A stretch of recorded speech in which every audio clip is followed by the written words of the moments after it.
Good morning. Xavier said yesterday afternoon went well. Yeah, and how about you, Ayaka? What were you up to yesterday? After we split up, Ayato went to see Udex Nervillette at the Palais Mermonia. I was originally thinking of going with him, but he said he could manage it himself. He told me to go see the sights around Fontaine and to enjoy the local culture.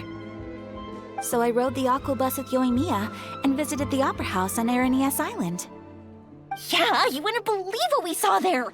2 mechanical puppets that were dancing together! You've already seen them, right? Yeah, those two! Amazing, aren't they? We sat and watched for quite a while. It was mesmerizing, like we could keep watching them forever. Oh, it was the same for us the first time we saw them too! Afterwards, we went swimming at the beach! Well, diving, to be exact. It was the first time I ever breathed underwater! I held Ayaka's hand and we counted down together.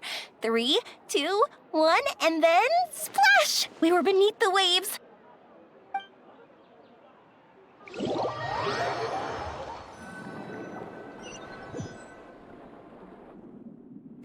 At first, I didn't dare to open my mouth. But once I couldn't hold my breath any longer, I decided to take a big breath in. Turns out the water wasn't as salty as I imagined. It didn't really taste like anything at all. Before I knew it, I was breathing like normal down there. It was an amazing feeling. Ayaka said I was too nervous and needed to loosen my grip. She got used to everything way faster than I did. I knew that the Traveler could do it, so I had no doubt we could do it too. That helped me feel at ease as soon as we dove in. The underwater world in Fontaine truly is beautiful. I love seeing the romaritime flowers blossoming underwater, like little candles lighting up the streets at night. Yeah, and there were so many creatures that we've never seen in Inazuma. Like those fish that shimmer like a sword blade. Whoosh! Oh, and those big fish that call when they see people. Oh, you mean Hunter's Rays and Blubber Beasts! I just love the name Blubber Beast. Just wait till Pops and the others hear about this. They probably won't believe a word I say.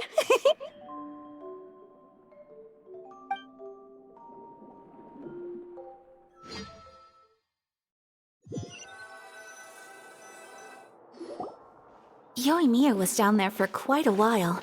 It was dark before we finally rode the aquabus back to the city. I figured she'd want to sleep in today. Yeah, even I was worried that I wouldn't be able to get up. I still felt like I was drifting in the waves when I went to sleep last night. But as soon as I woke up today, I remembered that we'd all be shooting a film together, and I was ready to go. Speaking of the film, where's everybody else? My brother and Xavier were speaking to the restaurant owner about using the place as a filming location. They should be here soon. As for the others, We're here.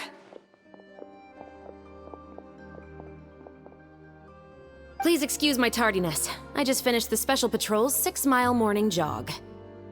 Wait, 6 miles? I'm so tired. I heard you all chatting, so I decided to come down. I sure could use some of that endless energy everyone else has. Good morning, everyone. Boarding. Can someone fetch me a cup of coffee? More milk, hold the sugar. Sure, I'd be happy to do that for you. No, you can't go anywhere. Please, have a seat over here so I can get started on your makeup. The last thing I want is coffee stains on my costumes. I can get the coffee. It's the perfect job for an assistant.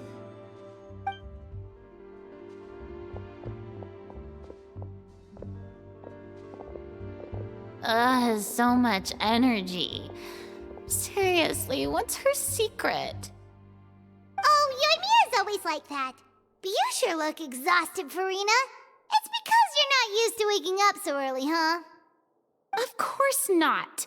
I spent the whole night reading the novel from cover to cover, marking sections that either need to be omitted or adapted. Wow, Paimon didn't expect you to be so thorough. Well, I was the biggest star in all of Fontaine after all. It takes more than just a pretty face to earn a reputation like that. I know how to get serious when the situation calls for it. I went all out when I was acting as an Archon, so why wouldn't I do the same for my own life? Here's your coffee, Director Farina.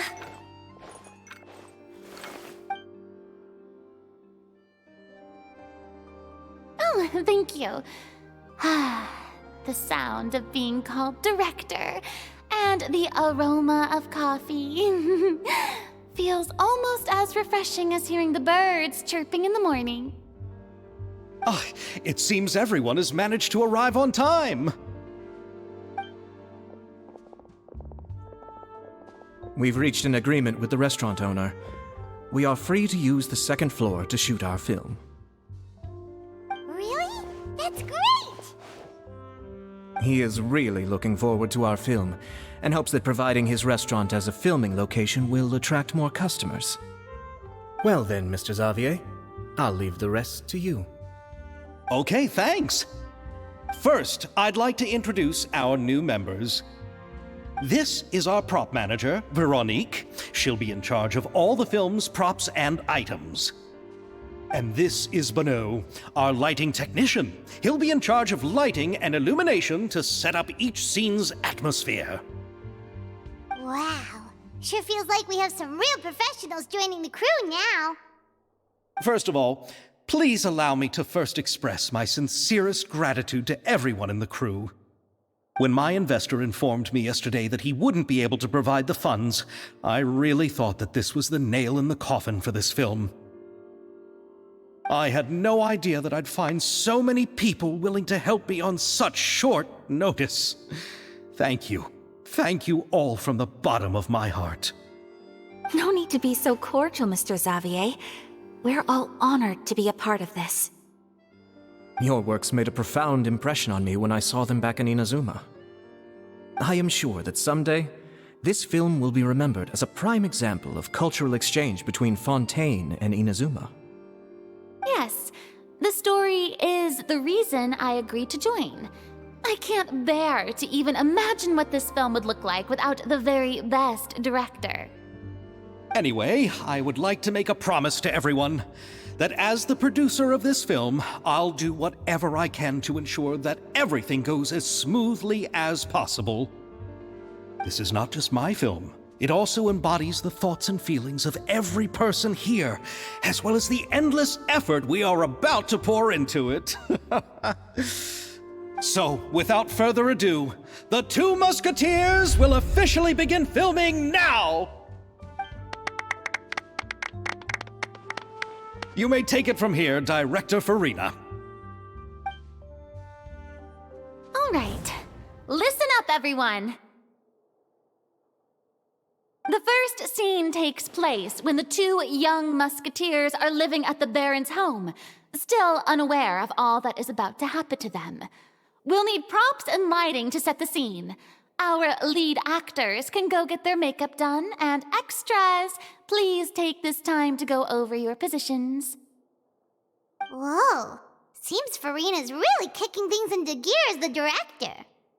Is everyone clear? I don't want anyone traipsing around the set like umbrella finches. All right, cameras will start rolling as soon as the set is ready.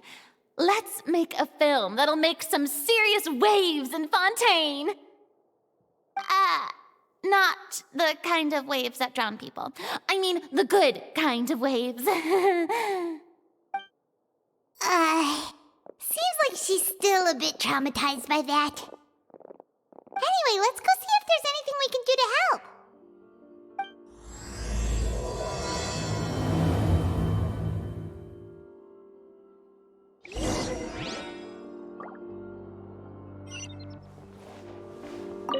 I don't need any help here. Why don't you try asking someone else?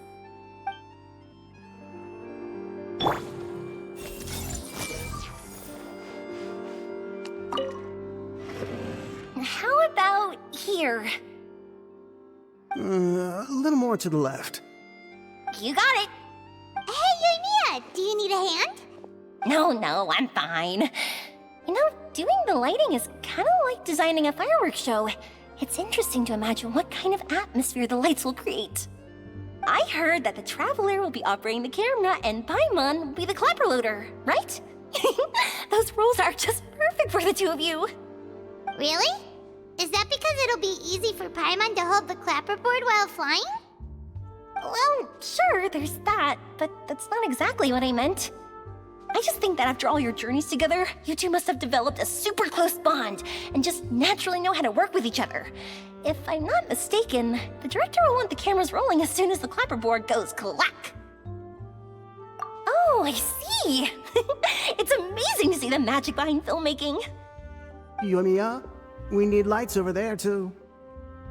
Oh, on it! I've got to get back to work. Chat with you later. Oh, it's exciting to see so many people working together to bring the film to life. Seems like Yoimiya's really getting into it. But she was right. We do have a super close bond, don't we? Paimon's really happy to hear that.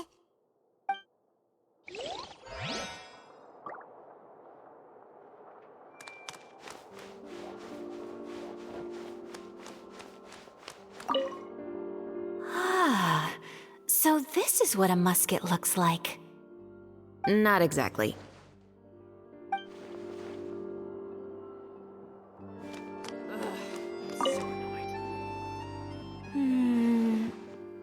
Ayaka has mentioned you to me before. She said that you two were great friends when you were kids. No talking. I'm thinking about how to do your eyeshadow. Ah, yes. To help me really look the part. To achieve a more young and naive look for this scene. Are you saying the wrinkles around my eyes are too deep? You just have too much of a calculating look in your eyes. You sure don't mince your words. It seems you really haven't changed much. Quiet.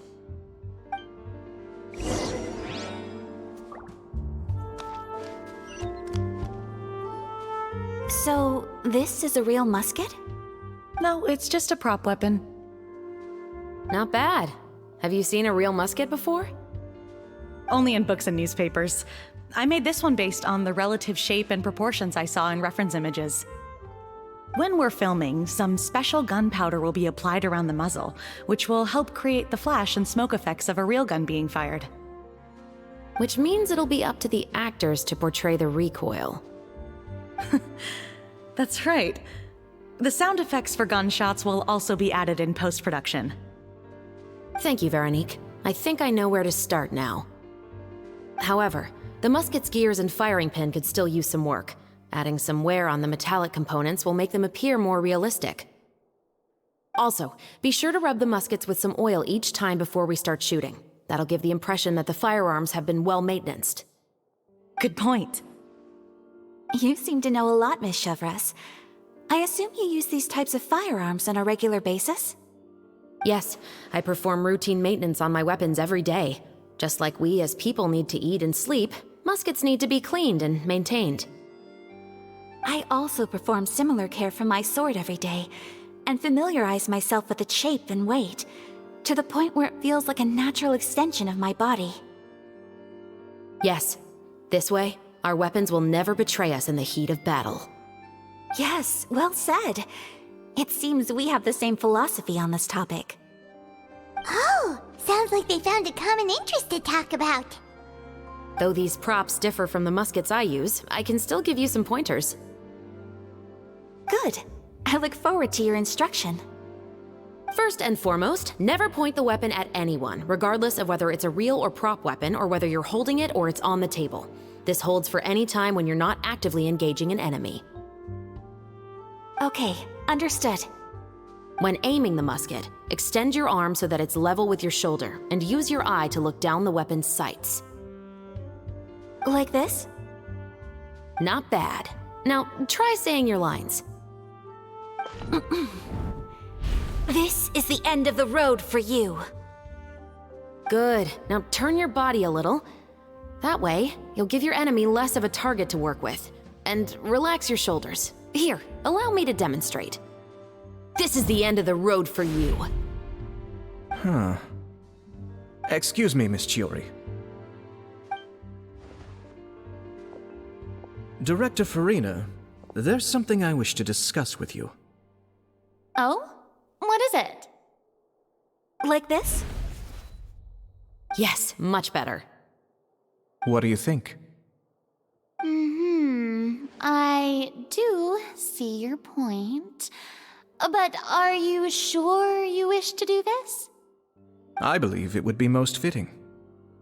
Well, if you insist. All right, I understand. Miss Ayaka, Miss Chevreuse, could the two of you please come over here? Huh? What's going on? Are we gonna start filming now? Let's go see.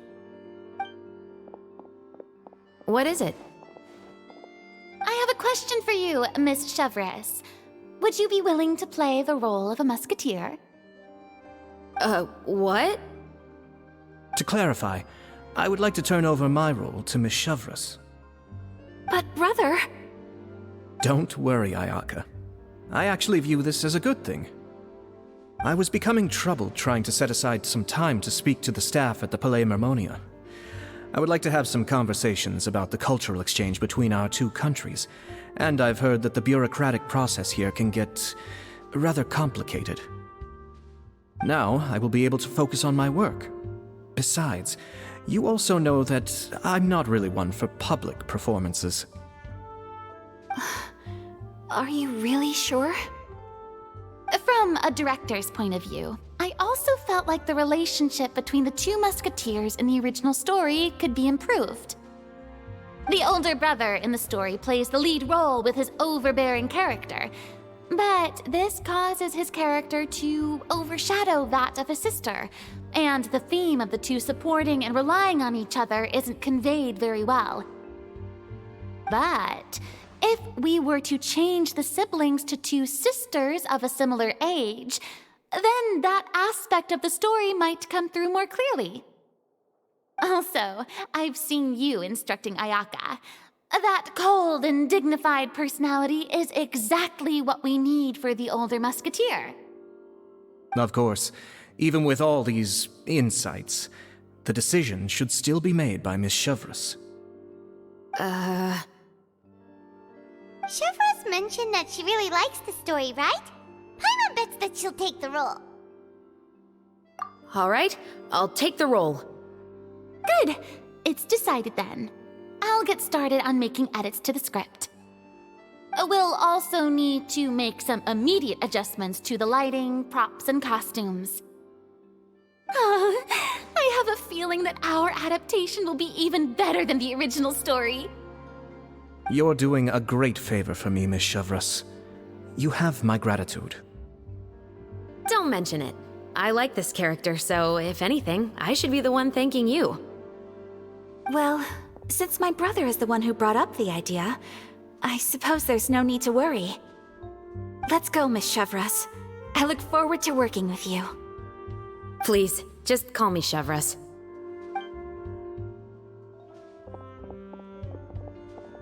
Seems like you're really going out of your way to solve the problem I was having with your makeup. Surely you jest, Chiori. I assure you that I was mostly motivated by a desire to spend more time on formal business. Oh, come on. You really think I'd buy that? According to what I've heard from Ayaka, her brother is someone who can juggle 10 different matters at the same time. I'm sure you have other reasons for backing out. Perhaps. Ayaka always said she wanted to go out and see more of the world just like the traveler. But I feel that she needs not only to see other nations, but also to make some different kinds of friends. I think it would be harder for her to make new connections with me constantly by her side. I would like to give her some space. All right, go on. Spoil her some more. Ayato, it's too bad you're stepping down from the role. Paimon really wanted to see you act as a musketeer. No need to poke fun at me. I'd wager that you also felt that I wasn't the best candidate for the role. meant to imagine you saying those lines. Yes, I've made an appointment to meet some people from the Palais Mermonia. Now, I will have some more time to prepare. Traveler, get the camera ready. Paimon, get the clapperboard. Actors, to your positions. We're about to start shooting the first scene. Go on now.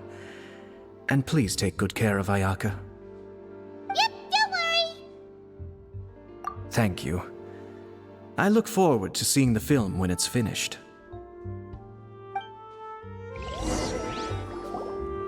All right. Now that we're all here, let me help set the scene for everyone. The first scene takes place when our two main characters are still living at the Baron's estate. They've been ostracized and verbally abused by others in the household, but they still have no idea why.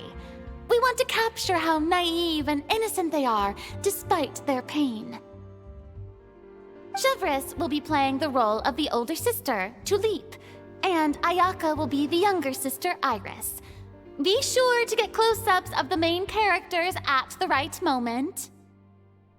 Silence on the set! Lights, camera, action! Let's go! Tulipe, Mother's been out for quite a while now. Perhaps she went to pick some flowers on the way home. You know how she loves flowers. Iris, Tulipe, I'm home. Mother! You were out for so long, we were beginning to worry about you. I'm sorry, but I'm back now, safe and sound. Here, I brought your favorite treat, apple turnovers. Mother, what are those bruises on your hand? Huh? What bruises? Oh, I must have bumped into something while I was working yesterday. But I didn't notice them this morning. Then perhaps they're from when I accidentally tripped when I was out just now. By the way, did you have fun playing at home? What's the matter, Iris? Well, we've realized that no one really wants to play with us. They even took Iris's doll and spat at us. And they even called us names. They said we were... Shh! It's all right, don't worry. Girls, listen to me. It doesn't matter what anyone says. Don't listen to them. No one can define you with such words. You both have wonderful lives ahead of you. Just like your names. You will both blossom like beautiful flowers.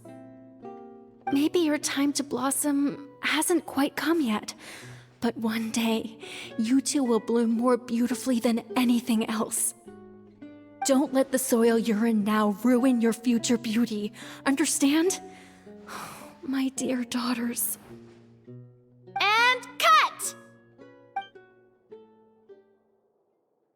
Not bad. The actors' emotions were all on point. Let's keep that take. Also, if our clapper loader could avoid shouting at the start of the scene next time. Oh, got it. Great. I was a little worried that my nerves would get the better of me. What about you, Chevreuse? I felt fine. The lines weren't too difficult at all. Seems like Farina must have adapted the role nicely. You two were great. I couldn't tell it was your first time acting in a film. You should have more confidence. Thank you for your encouragement. Positions, everyone! We'll move on to the next scene after we try a few more camera angles.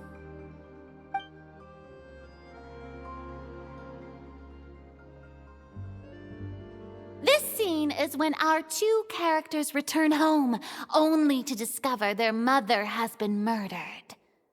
Ready? Lights! Camera! Action! Mother, we're back! Mother,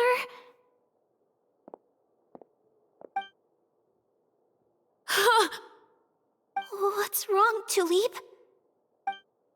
Iris, stay away! Huh? Why? What's... Mother! Mother... She's...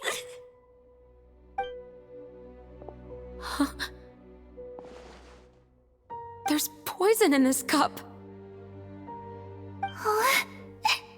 I could have sworn I've seen this kind of cup before. Those aristocrats. They didn't even try to cover up their actions.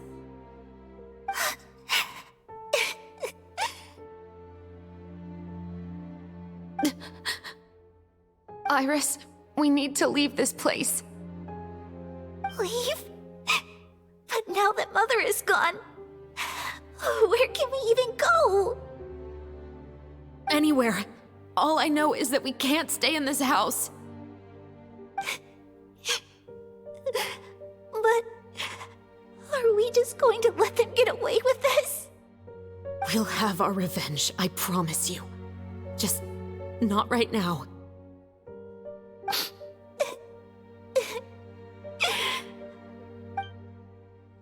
Come on, let's go. No, wait. We can't just leave Mother here like this. At least let me leave this rose with her.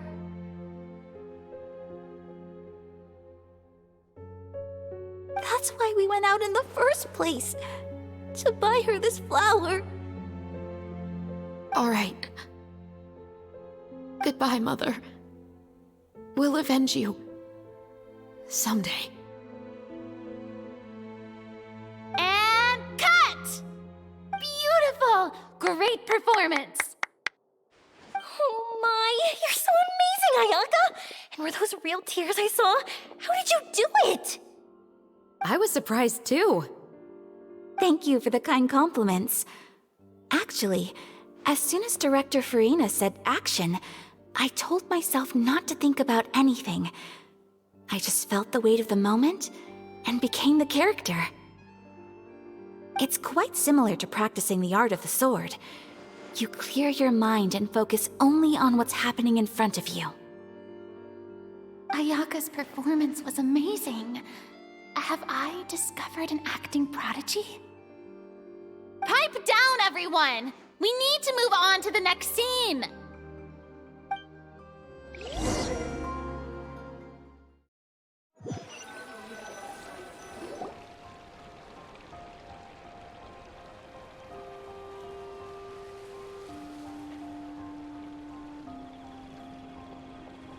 Huh?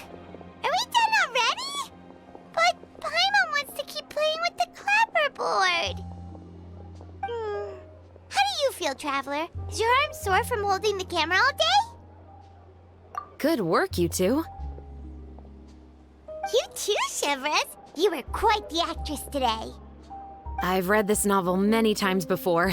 I have a good grasp of my character's mindset. Anyway, do you remember my request from yesterday? Oh, right! We were having so much fun that Paimon nearly forgot! You have a case where the murders seem really similar to the cases in the novel, right? So, how are they similar exactly? In the story, the main characters grow up to become two musketeers, always using their guns to carry out their revenge. And on each of the victims, they place a rainbow rose as a signal that they've returned. Yes, that's correct. We found rainbow roses just like in the novel. Seems like you're connecting the dots now. Oh, that does sound pretty concerning. Especially after seeing the script today. Oh, now Paimon can't stop wondering what kind of ulterior motive the murderer might have. What do you think, Traveler? You're smart. Paimon wants to hear your thoughts. Good. On behalf of Fontaine's Special Security and Surveillance Patrol, thank you for your dedication to justice. There's no time to lose. We should start investigating right away. Follow me. Huh? Right now? Well, we just got done filming all day. Paimon's so tired. The most valuable intel always comes after nightfall. They are like small, remote islands in the middle of the sea. If you don't stay vigilant, you will pass right by them in the fog. That's how one of my favorite books always puts it, at least. So, where are we going right now? Let's start by checking out some workshops that sell mechanical components. If the culprit is making their own weapons, it's very likely that they'll visit those sort of places.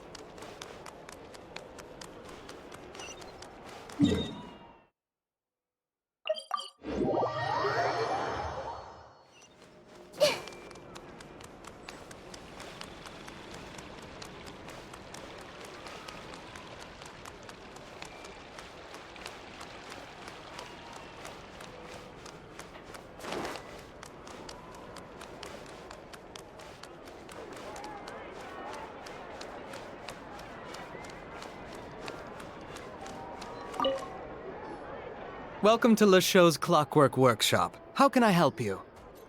Hello. I'd like to know if anyone has purchased some special components lately. Special components? Sorry, could you be more specific? I mean the kind of components that aren't typically used for clockwork toys, but for firearms. Huh? For firearms? No, we don't sell those sort of things here. Don't misunderstand. I'm not here to cause any trouble. We are merely investigating a case, and we're hoping that you could cooperate. Well, to be completely honest, I'm not even sure what kind of components that would entail. Has anyone ever purchased components here as an individual rather than on behalf of an organization? We have a lot of customers who buy toys, but those who buy components are all regular customers who buy in bulk on behalf of their organization. Is that so? I understand. Thank you for your cooperation. You're welcome. It's the least I can do.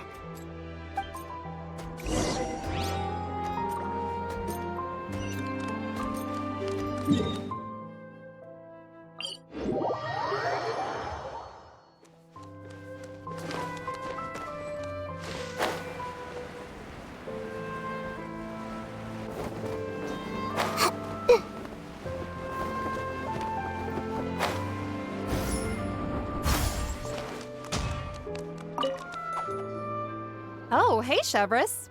Run out of oil for your musket again? Hello, Estelle. I want to know if anyone has come to your shop recently to order some firearm components. Oh, is this another case? Let me think. I don't think so. Some people have requested that I make some prop guns for the Fontanalia Film Festival, but I refused all of those requests. Oh? Why's that? Because there's no profit! I only make things here that can do some real heavy lifting. I don't have the energy to make some new molds just for the festival. Then has anybody come specifically looking for mechanical components? Well, I usually sell off my scrap to the Fleuve Cendre. I don't typically give them to one specific person. I understand. Thanks for your cooperation. Don't mention it. Always happy to have the Musketeers' patronage. Seems like we haven't found any leads to go off yet. Yeah, unfortunately. All right, let's head to Fleuve Cendre next. Huh? Are you sure? People might not be so thrilled to see the captain of the special patrol there. You think so, huh? Then I guess you don't know. Huh? Know what? That I grew up in Fleuve Cendre.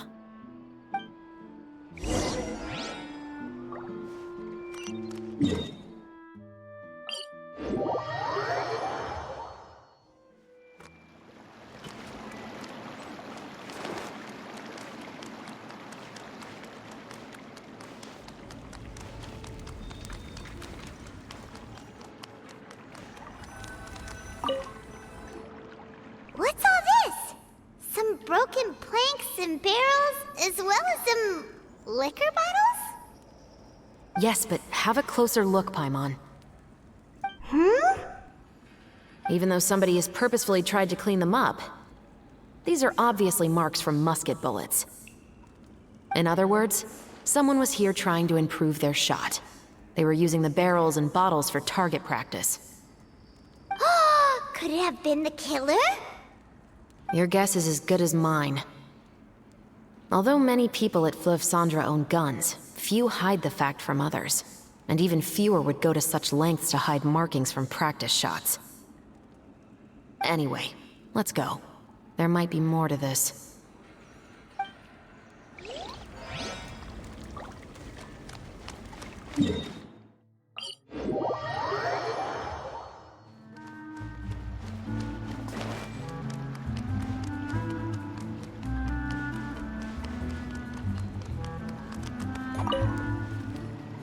Hello, I'd like to ask some questions.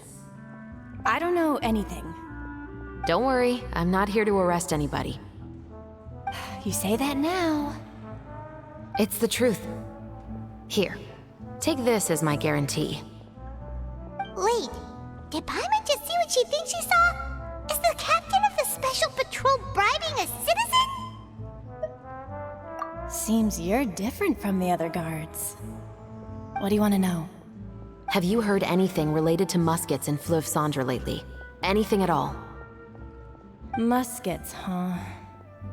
All I know is that about 2 weeks ago, we started hearing some loud noises at night. So loud that it's been waking me up. Were they gunshots? Possibly. It's hard to tell around here. Someone's house collapsing, a pipe exploding somewhere, it's all the same. But the noises I'm talking about definitely happened after I fell asleep. Do you know where the noises were coming from? I don't remember clearly. Is it that you don't remember, or that you need to think about it some more? You tell me. Then please, think about it some more. She's giving her even more Mora!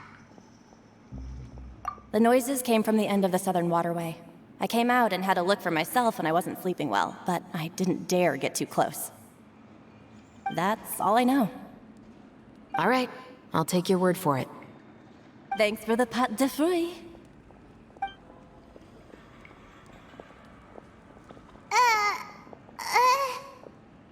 No need to be surprised. I grew up here, remember? I know how to get people around here to talk. Seems you catch on pretty quick. Now then, let's keep going.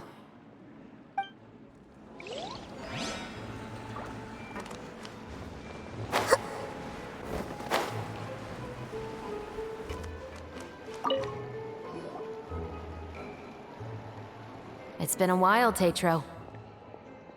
Please, just get on with your request. I want to know if you've heard anybody talking about muskets lately.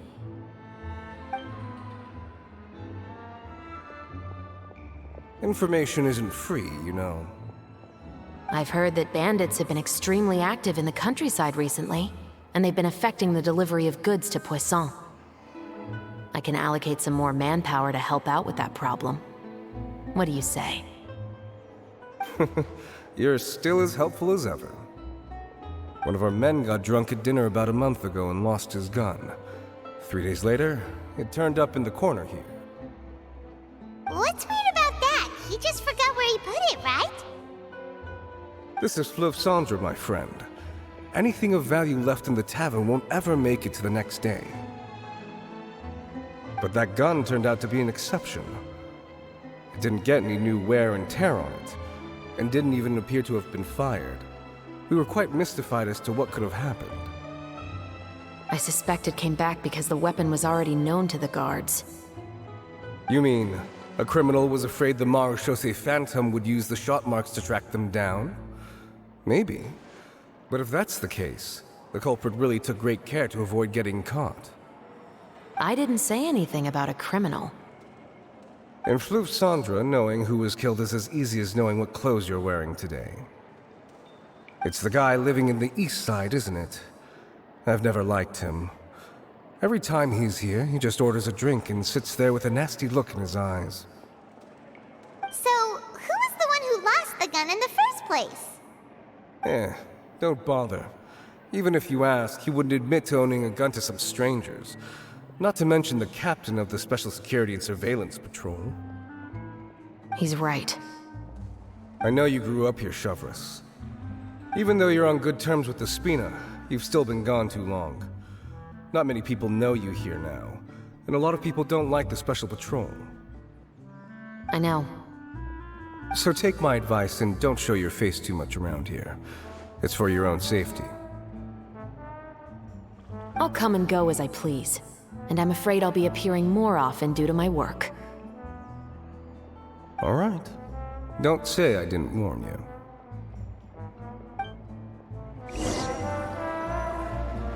Seems like that's all we'll be able to uncover for today. Paimon feels like we managed to learn a lot more here than up on the surface. Yes. Assuming that everything we found is indeed connected to our suspect, then their timeline was probably something like this. A month ago, our suspect found a gun and took it home to disassemble it. Once he'd figured out its mechanics, he brought it back. In the following weeks, he used some parts to create his own makeshift musket and took it to the Fleuve Cendre for target practice. Then, a few days ago, he found his target and carried out the murder. Once the deed was done, he left a rainbow rose on the body, just like the scene in the novel. That all makes sense to Paimon, but we're still no closer to figuring out the killer's identity. The deceased was a resident of Fleuve Cendre. It's said that he was a poor, solitary man. Yeah, that's also something I'm trying to figure out. If we are indeed following the novel, and there's a story behind the murder, then this murder should be an act of vengeance. But according to our investigation, the deceased didn't have any enemies. He was no saint, but no one's heard of a rival who hated him enough to shoot him dead, much less care to leave a rose on his body. What message is the killer trying to convey, and to whom exactly? We've thoroughly investigated that possibility. He claims to have spent the whole day at the Opera House on the day of the murder, and the staff there have confirmed his account. Okay, so he has an alibi. Not only that, he lacks a credible motive as well. He has a family of his own, and both of his parents are still alive. I've looked into his records. He was adopted at the age of 6, and all the proper procedures were followed. There are also records of him at an orphanage before then.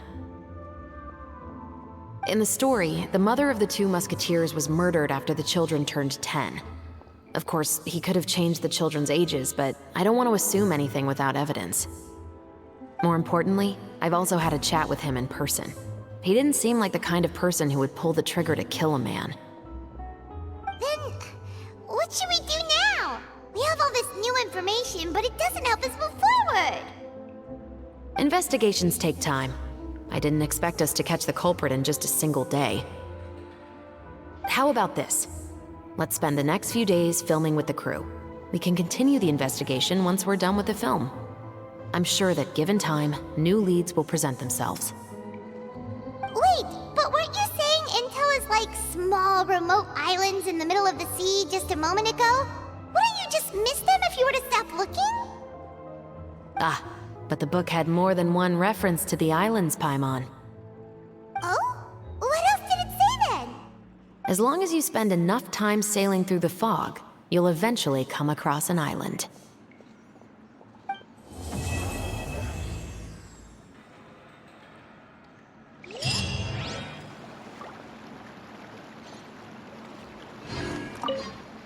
What? Never thought that the captain of the security and surveillance patrol could come from the Fleuve Cendre? Honestly, I'm pretty shocked too.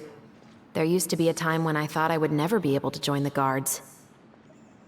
But as long as you can distinguish yourself through your accomplishments and skills, you'll eventually be recognized for your worth. If you look at it another way, my life at Fleuve Cendre has actually taught me a lot of valuable skills. Skills like how to barter with criminals or how to think in their shoes. Of course, I'd appreciate it if you could keep this a secret between us.